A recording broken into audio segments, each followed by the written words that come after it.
I veri motivi che portarono la Corona d'Aragona ed il Giudicato d'Arborea a scontrarsi nella storica battaglia di San Luri sono senz'altro da individuare in quello che fu lo stato di abbandono in cui venne a trovarsi il Regnum Sardine e Corsiche e la voglia di rivalsa di Martino il Giovane, già re di Sicilia.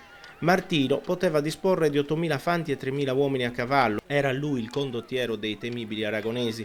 L'esercito del giudice di Arborea, Guglielmo III di Narbona, era numericamente superiore, ma poco addestrato per combattere battaglie, e come se non bastasse i suoi uomini non possedevano armi adeguate né buone armature.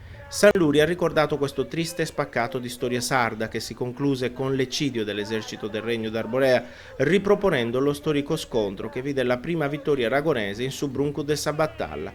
Una ricostruzione storica dettagliata, quella riproposta a San Luri, che si è conclusa con l'assalto al castello e la presa della Bella di San Luri, che secondo un'antica leggenda vendicò la sconfitta dei Sardi uccidendo Martino attraverso un'infinità di rapporti amorosi. Leggenda ovviamente che a San Luri è comunque ancora viva. In realtà Martino morì di malaria poco dopo la grande vittoria.